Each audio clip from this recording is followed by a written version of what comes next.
Nah, proses katabolisme selanjutnya, tadi kita sudah membahas tentang apa? Betul, kita sudah membahas tentang respirasi sel. Sekarang, tadi kalau respirasi sel itu berarti yang aerob ya. Nah, sekarang kita akan membahas tentang proses fermentasi. Ada fermentos, jaringnya. Fermentasi atau respirasi anaerob.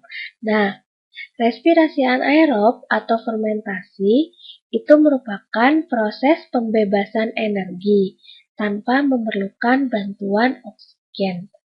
Nah, ada dua jenis fermentasi. Yang pertama fermentasi alkohol dan yang kedua fermentasi asam laktat. Sekarang kita mulai dengan membahas fermentasi alkohol. Nah, proses fermentasi alkohol ini dilakukan oleh sel bakteri. Contohnya Saccharomyces cerevisiae. Nah, proses ini terjadi dalam proses pembuatan anggur atau wine, proses pembuatan tape, peyem, ataupun bahan-bahan yang memerlukan alkohol. Reaksinya itu sama dari mulai glukosa, satu molekul glukosa itu nanti akan dirubah menjadi 2 buah asam pirufat. Nah, ketika satu buah glukosa dirubah menjadi 2 buah asam pirufat, di sini keluar 2 ATP dan juga keluar 2 NADH. Nah, asam pirufat ini nanti akan dirubah menjadi 2 asetaldehid. Dan 2 asetaldehid akan dirubah menjadi 2 etanol. Ketika 2 buah asam pirufat berubah menjadi asetaldehid, keluar 2 buah CO2. Selain itu, ketika asetaldehid berubah menjadi etanol, di sini dibantu oleh siapa? NADH sebanyak 2 buah NADH dan menghasilkan 2 NAD. Maka, bisa kita simpulkan bahwa glukosa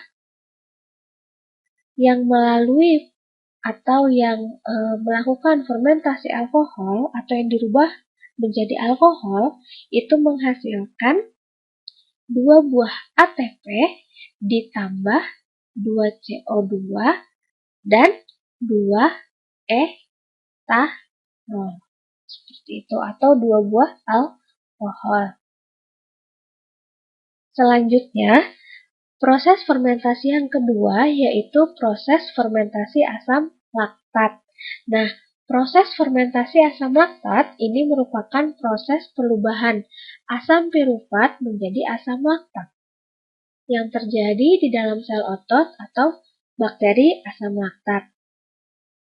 Reaksi yang terjadi itu hampir mirip dengan fermentasi alkohol dan respirasi, hanya dia lebih singkat. Glukosa akan dirubah menjadi 2 buah asam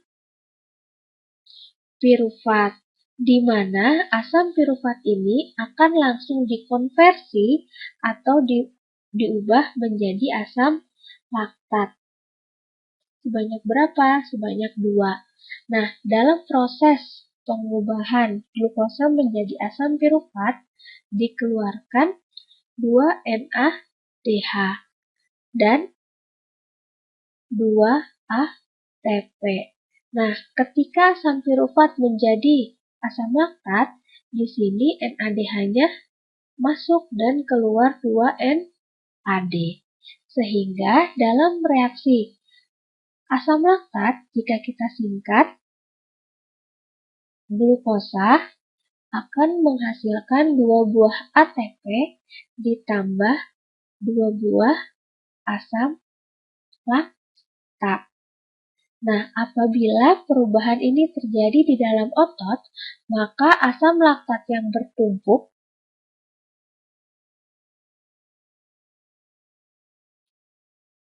akan menyebabkan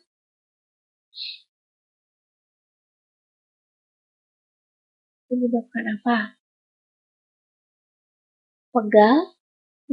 Nah, ini biasanya terjadi ketika kita olahraga, tetapi kita sudah lama sekali tidak olahraga. Nah, asam laktatnya akan berkumpul dan akhirnya jadi pegal-pegal. Nah, kira-kira proses fermentasi dan proses respirasi sel mana yang lebih menguntungkan untuk makhluk hidup? Atau untuk hewan deh, siapa yang lebih menguntungkan? Fermentasi atau respirasi? Respirasi, karena energi yang dihasilkannya banyak. Tapi kalau fermentasi sudah energi yang dihasilkannya sedikit dan ada senyawa sampingan yang dihasilkan di mana senyawa sampingan tersebut dapat bersifat racun kalau terdapat terlalu banyak di dalam sel atau jaringan.